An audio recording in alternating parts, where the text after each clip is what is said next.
എൻ്റെ കണ്ണ് മുമ്പിൽ ഒരു സഹോദരൻ വീണ് കിടക്കുമ്പോൾ അവനോട് ഒരു ദയയും ഒരു സ്നേഹവും ഒരു കരുണയൊക്കെ തോന്നിയാതെ നമ്മൾ എന്ത് സിന്ദാബാദ് വിളിച്ചുകൊണ്ടോ ഈ പീഡിയത്തിൻ്റെ രാത്രി അർദ്ധരാത്രി കിടന്നുറങ്ങുന്ന ഒരു ആളോട് ഒരു മനുഷ്യനോട് വരും എന്താണ് നിങ്ങളിവിടെ കിടക്കുന്നതെന്ന് ചോദിക്കാൻ എന്നെ രക്ഷിക്കുന്നത് പാദരക്ഷയല്ല ദൈവരക്ഷയാണ്.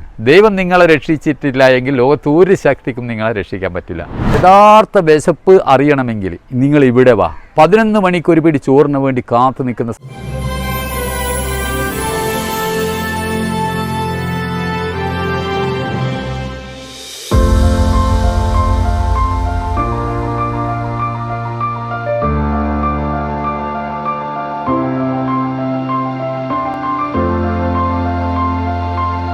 പരിശുദ്ധ അമ്മയോടുള്ള ഭക്തിയാണ് തൻ്റെ ജീവിതത്തിൻ്റെ കേന്ദ്രമെന്ന് ബാബു പറയുന്നു. അന്ന് പനക്കലച്ചൻ നൽകിയ ജപമാലയാണ് പിന്നീട് ബാബുവിൻ്റെ ജീവിതത്തെ ഉടച്ചു വാർത്തത്.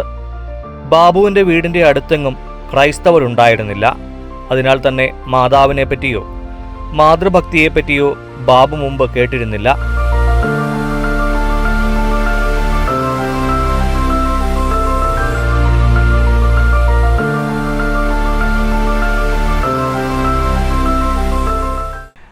ഞാൻ കുറേ കാലങ്ങളായിട്ട് ഈ തെരുവിൽ ആരോരുമില്ലാതെ ഒറ്റപ്പെട്ടു പോയ നമ്മളുടെ സഹോദരങ്ങളുടെ ഇടക്ക് ശുശ്രൂഷ ചെയ്യുന്ന ഒരാളാണ്. ഒരു പിടി ചോറിന് വേണ്ടി, നാണം മറിക്കാനൊരു വസ്ത്രത്തിന് വേണ്ടി, കിടന്നുറങ്ങാനൊരു ഇടം തേടിയിട്ട് യാത്ര ചെയ്യുന്ന കുറേയധികം മനുഷ്യർ, അവരിടക്ക് ഒരു എളിയ ശുശ്രൂഷ ചെയ്യുന്നൊരു മനുഷ്യനാണ് ഞാൻ. 26 വർഷത്തോളമായി ഞാൻ ഈ മേഖലയിൽ. ഇപ്പോൾ ഞാൻ ചെയ്തുകൊണ്ടിരിക്കുന്ന എല്ലാവരും നമ്മളെ അവിടെ വന്ന് ചേരുന്ന 200ഓളം പേർക്ക് എല്ലാ ദിവസവും സൗജന്യമായിട്ട് ഭക്ഷണം നൽകുന്നു. അതോടൊപ്പം തന്നെ അവർക്ക് വസ്ത്രങ്ങൾ ശേഖരിച്ചിട്ട് അതും നൽകുന്നു. ബാക്കി അവരെന്തൊക്കെ അവർക്ക് ആവശ്യമാണോ അതൊക്കെ നൽകാൻ പല ആളെയും ദൈവം ഒരു ഉപകരണമാക്കിക്കൊണ്ട് ഞാൻ ചെയ്തു വരികയാണ്. ധ്യാനം കഴിഞ്ഞ് വീട്ടിലെത്തിയ ബാബുവിനെ ഭാര്യയും മക്കളും കെട്ടിപ്പിടിച്ച് സ്വീകരിച്ചു. അന്നാദ്യമായി മക്കൾക്ക് അച്ഛൻ്റെ ദേഹത്ത് മദ്യത്തിൻ്റെ മണം അനുഭവപ്പെട്ടില്ല. അന്ന് സന്തോഷത്തോടെ ആ കുടുംബം ഒന്നിച്ച് ഭക്ഷണം കഴിച്ചു.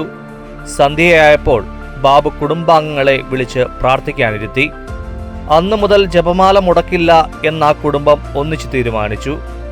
അന്നും എങ്ങനെയാണ് കൊന്ത ചെല്ലേണ്ടത് എന്ന് ബാബുവിന് അറിയില്ലായിരുന്നു. പ്രാർത്ഥനയും രഹസ്യങ്ങളും മനഃപ്പാഠമായിരുന്നില്ല. ആ സമയത്താണ് ബാബുവിൻ്റെ ഭാര്യ പുസ്തകം പോലും നോക്കാതെ രഹസ്യങ്ങൾ ചൊല്ലിത്തുടങ്ങിയത്.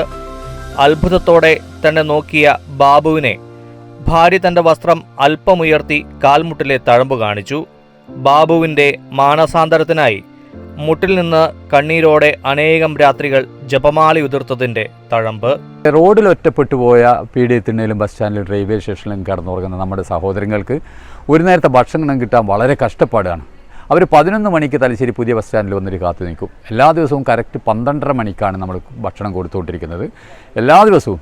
പിന്നെ അവരെക്കുറിച്ചിട്ട് സമൂഹത്തിന് പൊതുവെ ഒരു മോശമായിട്ടുള്ളൊരു അഭിപ്രായമാണ്. അവർ മദ്യപാനികളാണ്, അവർ അനുസരണയില്ലാത്തവരാണ്, തെണ്ടികളാണെന്നൊക്കെ പറയും. പക്ഷേ ഞാൻ എൻ്റെ അനുഭവത്തിൽ പറയാം, അവരെ ഒന്ന് സ്നേഹിക്കാനും ഒന്ന് ചേർത്ത് പിടിക്കാൻ, അവരെ ഒന്ന് കേൾക്കാൻ വലിയ വിഭാഗം ആളുകൾക്കും അതിന് സന്നദ്ധത പ്രകടിപ്പിക്കാറില്ല. ആരെയും കുറ്റം പറയാൻ വേണ്ടി പറയുന്നതല്ല.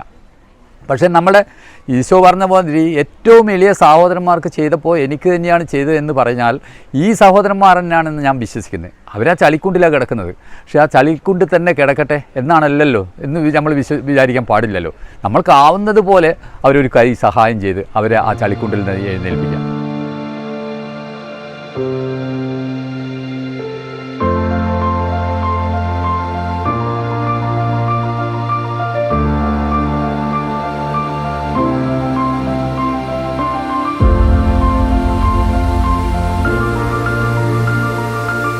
ഞാൻ ഈ സഹോദരന്മാരിൽ നിന്ന് വലിയ 100 കണക്കിന് ആളുകളെ വിവിധ സ്ഥാപനത്തിലേക്ക് മാറ്റി. അവിടുത്തെ മറ്റുള്ളവരെ കുളിപ്പിക്കാനും ഭക്ഷണം ഉണ്ടാക്കാനും കൃഷി ചെയ്യാനായിട്ട് ഇവർ അതിനൊരു ഉപയോഗപ്രദമായിട്ട് മാറി. ഞാൻ ശരിക്കും പറയാൻ വെച്ചാൽ വളരെ കൊല്ലങ്ങൾക്ക് മുമ്പേ സ്കൂൾ വിദ്യാഭ്യാസം വൽഗനയൊന്നുമില്ല. 5ാം ക്ലാസ്സിൽ നിന്ന് 6ാം ക്ലാസ്സിലേക്ക് പാസ്സായി. പിന്നെ സ്കൂളിൽ പോയിട്ടില്ല. എങ്കിലും അന്നേ വലിയ വലിയ ആളുകളുടെ പുസ്തകങ്ങളൊക്കെ വായിക്കുമായിരുന്നു. 3ാം ക്ലാസ് പഠിക്കുന്ന സമയത്ത് ഞാൻ ടോൾസ്റ്റോയും അന്തോണിയോക്കോവും അങ്ങനെ ഒട്ടനവധി ബംഗാളി നോവലുകളൊക്കെ വായിക്കുമായിരുന്നു. പിന്നെ അത് നെക്സലിസത്തിലേക്ക് കടന്നു. മാനിഫെസ്റ്റോ മുതൽ വൈരുദ്ധ്യാനിഷ്ഠ ഭൗതികവാദം വരെ വായിച്ചു ക്ലാസ് എടുത്ത ഒരു മനുഷ്യനാണ് ഞാൻ. പക്ഷേ അന്ന് അത് എല്ലാം പൊട്ടിപ്പാളി പല വൈക്കായിപ്പോയി. പക്ഷേ ഞാനൊരു സത്യം അതിലടക്ക് തിരിച്ചറിഞ്ഞു. സത്യം തിരിച്ചറിയുക എന്ന് പറഞ്ഞാൽ എൻ്റെ കണ്ണ് മുമ്പിൽ ഒരു സഹോദരൻ വീണ് കിടക്കുമ്പോൾ അവനോട് ഒരു ദയയും ഒരു സ്നേഹവും ഒരു കരുണയൊക്കെ തോന്നിയാതെ നമ്മൾ എന്ത് സിന്ദാബാദ് വിളിച്ചുകൊണ്ടോ എന്ത് വിശ്വസിച്ചുകൊണ്ടോ കാര്യമില്ല എന്നുള്ള ഒരു സത്യം ഞാൻ മനസ്സിലാക്കി. പക്ഷേ അതിൻ്റെ അപ്പുറത്ത് എനിക്കൊരു ഭൂതകാലമുണ്ട്. ഈ പറഞ്ഞ നെക്സലിറ്റ് എന്ന് പറഞ്ഞ ആ പ്രസ്ഥാനം ചിന്നിച്ചെതറി ഒന്നുമല്ലാതെ ഇപ്പോൾ എൻ്റെ ജീവിതവും അങ്ങനെ തന്നെയായി. എനിക്ക് സ്വന്തമായിട്ട് വീടില്ലായിരുന്നു, വീടുണ്ടായിരുന്നു, ഇടിഞ്ഞു പൊളിഞ്ഞ് വീഴാറ ഒരു വീടായിരുന്നു. ആ വീട് എല്ലാവരും കൂടിയിട്ട് പുതുക്കി പണിതു. അതിൻ്റെ പേരാണ് സ്നേഹക്കൂടെന്ന്. ആ സ്നേഹക്കൂട് എന്നുള്ള അതേ പേരിൽ തന്നെ ഇവിടെ ആരോരുമില്ലാത്ത അമ്മമാർക്ക് ഒരു സ്ഥാപനം തുടങ്ങി. അതിൻ്റെ സെക്രട്ടറിയാണ്. പക്ഷേ ഇപ്പോൾ അതിനെ ശ്രദ്ധിക്കാനും കാര്യങ്ങളൊക്കെ ആളുകളുണ്ട്, നന്നായിട്ട് അത് മുന്നോട്ട് പോകുന്നുണ്ട്. ഞാൻ സദാസമയം ഈ തെരുവിലൊറ്റപ്പെട്ടു പോയ മനുഷ്യന്മാരുടെക്ക് ശ്രദ്ധ കേന്ദ്രീകരിച്ചിട്ടാണ് ഇപ്പോൾ പ്രവർത്തിക്കുന്നത്. ഈ പീഡിയത്തിൻ്റെ രാത്രി അർദ്ധരാത്രി കിടന്നുറങ്ങുന്ന ഒരു ആളോട്, ഒരു മനുഷ്യനോട് വരും, എന്താണ് നിങ്ങളിവിടെ കിടക്കുന്നതെന്ന് ചോദിക്കാൻ, നിങ്ങൾക്ക് വീടില്ലേ, കുടുംബങ്ങളില്ലേ എന്ന് ചോദിക്കാൻ ആരും സന്മനസ് കാണിക്കാറില്ല. അങ്ങനെയുള്ള ആളുകൾ തന്നെയാണ് ബാഹ്യമായിട്ട് ഇവരെയൊക്കെ വിമർശിച്ചിട്ട് മാറ്റി നിർത്തുന്നത്. ഞാൻ ഈ സഞ്ചി തൂക്കി നടക്കുന്നത് എല്ലാവരും പറയും ഇതിൽ നിറയെ പണമാണ്. പണമൊന്നുമല്ല ഇതിൽ ഉള്ളത്. അത്യാവശ്യം ഒരു കത്രിക, നമുക്ക് തരുന്ന എവിടെ നിന്ന് ഒരാളെ കിട്ടിയാലും ഞാൻ അവിടെ വെച്ചിട്ട് അവരെ മുടി മുറിക്കും, അവരെ ഷേവ് ചെയ്യും, എന്നിട്ട് എവിടെയെങ്കിലും അടുത്തുള്ള കുളിപ്പിക്കാൻ സൗകര്യമുള്ള അടുത്ത് കൊണ്ടുപോയി കുളിപ്പിക്കും, അവർക്ക് നല്ല വസ്ത്രങ്ങൾ നൽകും. അങ്ങനെയാണ് ചെയ്യുന്നത്. അപ്പോൾ അതിന് വേണ്ടുന്ന അത്യാവശ്യം വേണ്ട സാധനം ബിറ്റാഡിയൻ, നെയിൽ കട്ടർ, കത്രിക, ചീർപ്പ്, അത്യാവശ്യം ഒരു തോർത്ത്, ഇതൊക്കെയാണ് ഈ സഞ്ചിയിലുള്ളത്, അല്ലാതെ പണമല്ല. പിന്നെ വേറൊന്ന്, ഞാൻ ചെരുപ്പ് ഉപയോഗിക്കാറില്ല. ഈ പൊള്ളുന്ന വെയിലത്തൊക്കെ നടക്കുമ്പോൾ എല്ലാവരും വളരെ അതിശയത്തോടെ എന്നെ നോക്കും. ഈ താർക്കൂടെ, പൊള്ളുന്ന താർക്കൂടെ എങ്ങനെയാണ് പാവട്ടെ നിങ്ങൾ നടക്കുന്നതെന്ന് ചോദിക്കും. അപ്പം എനിക്ക് അവരോട് പറയാനുള്ള ഒരു മറുപടി ഒന്നേ ഉള്ളൂ, എന്നെ രക്ഷിക്കുന്നത് പാദരക്ഷയല്ല, ദൈവരക്ഷയാണ്. ദൈവം നിങ്ങളെ രക്ഷിച്ചിട്ടില്ല എങ്കിൽ ലോകത്ത് ഒരു ശക്തിക്കും നിങ്ങളെ രക്ഷിക്കാൻ പറ്റില്ല.